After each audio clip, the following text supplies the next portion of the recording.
தடைகளை நீக்கி போடுகிறவர் நடந்து போகிறார். குறையாவும் நீங்கிட நாதான் நீர் சம்பூரணர். திக்கற்றோரை தாங்கிட நீரே மா தயாபரர். நான் அசுத்த பாவிதான், நீரோ தூயர் தூயரே. நான் அநாதி கேடுள்ளோன், நீர் நிறைந்த நித்தியரே. பாமாலை 370 கூறப்பட்டுள்ளது. சில சமயங்களில் ஐயோ, நான் தேவனுடைய சமூகத்தில் எவ்வளவோ கண்ணீர் விட்டு ஜெபித்தும் என் ஜெபம் கேட்கப்படவில்லையே என்று நாம் புலம்பக்கூடிய சந்தர்ப்பங்கள், சூழ்நிலைகள் ஏற்படுகின்றன. தேவன் நம் ஜெபத்தை கேளாதவர் போல் இருக்க பல காரணங்கள் வேதாகமத்தில் சொல்லப்பட்டுள்ளன. அவற்றுள் சிலவற்றை இவ்வண்ணம் காண்போம். முதலாவது, தேவன் நம்முடைய ஜெபத்தை கேட்க தடையான காரியங்கள். முதல் காரியம், இச்சைகள். நீங்கள் விண்ணப்பம் பண்ணியும் உங்கள் இச்சைகளை நிறைவேறும்படி செலவழிக்க வேண்டும் என்று தகாத விதமாய் விண்ணப்பம் பண்ணுகிறபடியினால் பெற்றுக்கொள்ளாமல் இருக்கிறீர்கள். யாக்கோபு 4:3. ஆம், நமக்கு தகுந்தவையல்லாத ஆசைகளை தேவன் நிறைவேற்ற மாட்டார். பிரியமானவர்களே, நம் வாழ்க்கைக்கு இன்றியமையாதவற்றை தாம் அவர் அருள்வார். தேவன் வாக்களித்திருக்கிறாரே அன்றி வாழ்க்கையில் ஆடம்பரத்துக்கும் பகட்டுக்கும் பயனற்ற காரியங்களுக்கும் அருள் தருவதாக வாக்கில்லை. எனவே தேவையற்ற காரியங்களை கர்த்தரிடத்தில் கேட்டு நாம் பெற்றுக்கொள்வோம் என்று எதிர்பார்ப்பது அது முட்டாள்தனம். எனவே தேவன் விரும்புகிற காரியம், தேவனுடைய சித்தத்திற்குரிய காரியங்களை கர்த்தரிடத்தில் கேட்க வேண்டும். மத்தேயு 6:33. பிலிப்பியர் 4:19. 1 யோவான் 5:14. ஏனெனில் மாம்சத்தின் இச்சையும் கண்களின் இச்சையும் ஜீவனத்தின் பெருமையுமாகிய உலகத்தில் உள்ளவைகள் எல்லாம் பிதாவினால் உண்டானவைகள் அல்ல. அவைகள் உலகத்தில் உண்டானவைகள். உலகம் அதன் இச்சையும் ஒழிந்து போகும். 1 யோவான் 2:16-17. ஐஸ்வர்யவான்களாக விரும்புகிறவர்கள் சோதனையிலும் கண்ணீரிலும் மனுஷரை கேட்டிலும் அழிவிலும் அழிக்கிற மதிகேடும் சேதமுமான பலவித இச்சைகளிலும் விழுகிறார்கள். பண ஆசை எல்லா தீமைக்கும் வேறாயிருக்கிறது. பிரியமானவர்களே, எனவே சிலர் அதை இச்சித்து விசுவாசத்தை விட்டு வழுவி அநேக வேதனைகளாலே தங்களை உருவ குத்தி கொண்டிருக்கிறார்கள். 1 தீமோத்தேயு 6:9, 10. மேற்கண்ட தெய்வ வசனங்கள் இச்சை எவ்வளவு கொடியதென்று விளங்குகின்றன. படித்து பாருங்கள். ஆகவே இச்சைகளை நிறைவேற்றும்படி நாம் வேண்டிக் கொள்ளும் பிரார்த்தனைகளை அன்புள்ள தேவன் அங்கீகரிக்க மாட்டார். அலுவலகம் ஒன்றில் பண மோசடி செய்ததாக அதிகாரி ஒருவர் வேலை நீக்கம் செய்யப்பட்டார்.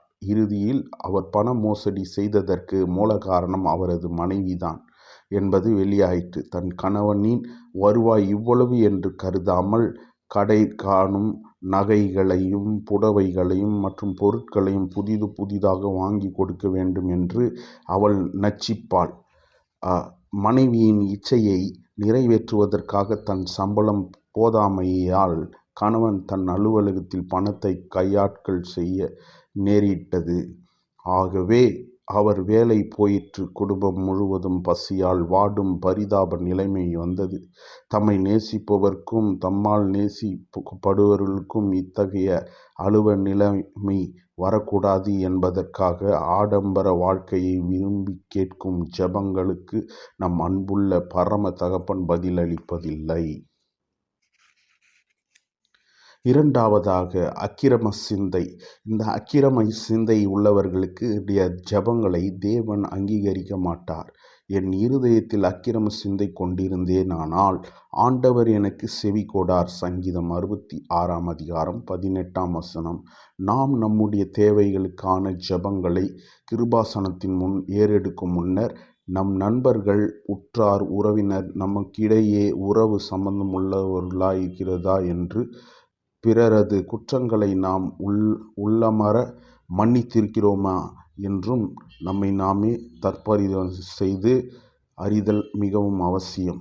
இது தேவனுடைய கட்டளை. அதற்குக் கீழ்ப்படியாமல் மன்னிக்கும் சிந்தையன்றி வைராக்கியத்தையும் பகைமையும் உள்ளத்திலே பேணி வைக்கும்போது தேவனும் நம் பாவக் குற்றங்களை மன்னியாதிருக்கிறார். மத்தேயு 5ஆம் அதிகாரம் 23ஆம் வசனம் 24ஆம் வசனம், மத்தேயு 6ஆம் அதிகாரம் 14 15ஆம் வசனம், மத்தேயு 18ஆம் அதிகாரம் 35ஆம் வசனம், கொலோசியர் 3ஆம் அதிகாரம் 13ஆம் வசனம், எபேசியர் 4ஆம் அதிகாரம் 32ஆம் வசனம் மற்றும் எபேசியர் 11ஆம் அதிகாரம் 25 26ஆம் வசனம், 1 யோவான் 3ஆம் அதிகாரம் 21 22ஆம் வசனம், யாக்கோபு 3ஆம் அதிகாரம் 16ஆம் வசனம், நீதிமொழிகள் 19ஆம் அதிகாரம் 11ஆம் வசனம்.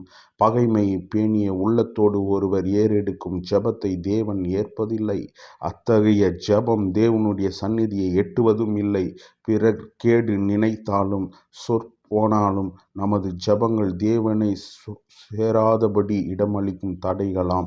எனவே ஒரு கிறிஸ்துவ நிறுவனத்திலிருந்து ஊழியர் ஒருவர் விலகினார். அதன் பின் சில நாட்கள் பின்னர் அவர் வறுமை, பசி, பட்டினி, நிந்தை, பரியாசம், கண்ணீர் இவற்றை சகிக்க வேண்டியதாயிருந்தது. பொறுமையாய் காலங்கழித்த பின் அதே ஊரில் அவர் கர்த்தருடைய ஊழியத்தை செய்ய ஆரம்பித்தார். இதனை அவர் முந்தி பணியாற்றிய நிறுவனத்தால் பொறுக்க முடியவில்லை.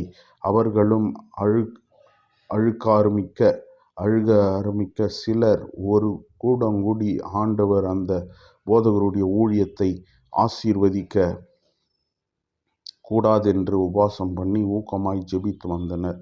தவறான நோக்கத்துடன் ஏறெடுக்கப்பட்ட அந்த ஜெபத்தை பரிசுத்தமுள்ள தேவன் கேட்பாரா?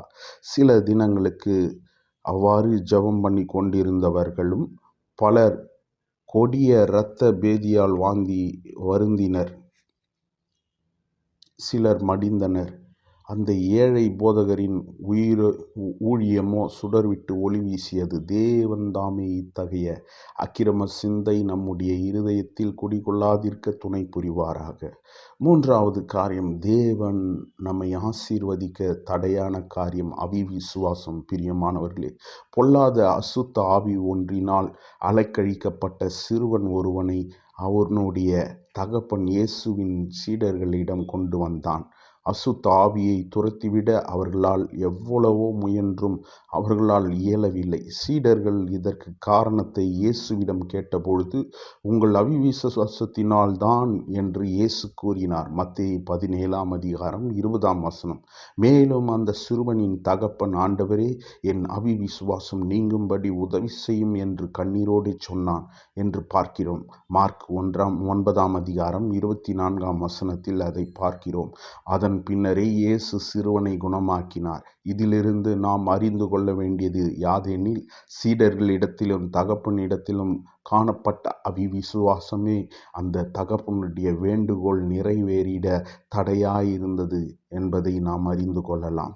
அவிவிசுவாசத்தினாலேயே எகிப்திலிருந்து புறப்பட்ட இஸ்ரவேலர் தேவனால் வாக்குத்தத்தம் பண்ணப்பட்டிருந்த பாலும் தேனும் ஓடுகிற கானான் தேசத்திற்குள் பிரவேசிக்க முடியாமல் போனார்கள். எபிரேயர் 3ஆம் அதிகாரம் 19ஆம் வசனம். அவிவிசுவாசமின்றி கேட்கும் வசனமும் பயனற்றதாகவே போகும். விசுவாசமின்றி கேட்க எல்லா வசனமும் விசுவாசமின்றி கேட்கும் பொழுது அந்த வசனங்கள் நம்முடைய வாழ்வில் கிரியை செய்ய முடியாது. பிரியமானவர்கள், எபிரேயர் 4ஆம் அதிகாரம் 2ஆம் வசனம். விசுவாசத்தினாலே வராத யாவுமே பாவம்.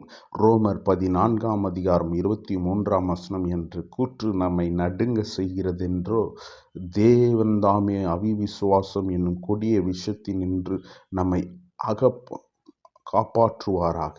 ஆதலால் நீங்கள் ஜெபம் பண்ணும்போது எவைகளை கேட்டுக் கொள்வீர்களோ அவைகளை பெற்றுக்கொள்வோம் என்று விசுவாசியுங்கள். அப்பொழுது அவைகள் உங்களுக்கு உண்டாகும் என்று சொல்லுகிறேன். மார்க் 11ஆம் அதிகாரம் 24ஆம் வசனம். இவ்வாறு அன்பர் இயேசு உறுதியளிக்கின்றார். பிரியமானவர்கள், இவ்வாக்கு நம் உள்ளத்தில் விசுவாசத்தை பெருக செய்திடும் இனிய வாக்காயிருக்கிறது. சிறிது காலத்திற்கு முன்னர் அயல்நாடு ஒன்றில் நற்செய்தி உரையாற்ற கொண்டிருந்தேன். சீன பெண் ஒருத்தி காது கேளாத தன் புதல்வனை கூட்டத்திற்கு அழைத்து கொண்டு வந்திருந்தாள். ஜெபம் வேண்டி முன் குழுமிய வரிசையில் அவளே தன் மகனோடு முதல் நபராக நின்று கொண்டிருந்தாள். சிறுவனுடைய காதில் ஓசை கேட்கும் கருவி ஹியரிங் எய்ட் ஒன்று பொருத்தப்பட்டிருந்தது. தாயினுடைய முகத்தில் அழகான விசுவாசம் பளிச்சிட்டது. அந்த குழந்தையின் காது கேட்கும்படி தயவு செய்து ஜெபம் பண்ணுங்கள் என்று வாஞ்சையோடு என்னை கேட்டுக்கொண்டாள். நூற்றுக்கணக்கானோர் ஜெபத்திற்காக காத்து கொண்டிருந்தார்கள். ஒரே நிமிடத்தில் அவனை தொட்டு, கர்த்தாவே இவனை குணமாக்கும் என்று பிரார்த்தித்துவிட்டு வரிசையில் உள்ள ஏனையோருக்காக ஜெபிக்க புறப்பட்டேன். அந்த அம்மாளோ என் அருகே தன் மைந்தனை நிறுத்தி விசுவாசத்தோடு ஓசை கேட்கும் கருவியை அவன் காதிலிருந்து அகற்றிவிட்டு அவனோடு சாதாரணமாக பேசினாள். இளைஞனும் நன்றாய் காது கேட்டதினால் சாதாரணமாக உரையாடினாள். தாயாரின் உள்ளம் ஆனந்தத்தால் பரவசம் அடைந்தது. அவனை தூக்கி அரவணைத்து கொண்டு தேவனுக்கு துதி செலுத்தினவளாக யாவரும் வியந்திட பெருமிதத்தோடு நடந்து சென்றாள். இதுதான் உத்தம விசுவாசம். அன்பான வாசகரே, நம்முடைய ஜெபங்கள் கேட்கப்படாதபடிக்கு இடையூறாய் இருக்கும் மேற்கூறிய 3 விதமான தடைகளில் யாதொன்றும் நம்மிடத்தில் இராதபடிக்கு தேவன் அனுக்கிரகம் செய்வாராக. தடைகளை நீக்கி போடுகிறவர் அவர்களுக்கு முன்பாக நடந்து போகிறார். மீகா 2ஆம் அதிகாரம் 13ஆம் வசனம் என்ற வாக்குப்படி எல்லா தடைகளையும் அகற்றுவாராக. உம்முடைய துன்பம் துயரங்கள் யாவற்றையும் தைரியமாக விசுவாசத்தோடு கர்த்தருடைய சமூகத்தில் ஊற்றுவீராக. உம்முடைய விண்ணப்பங்களை கர்த்தர் கவனித்து கேட்டு பதிலளிப்பார்.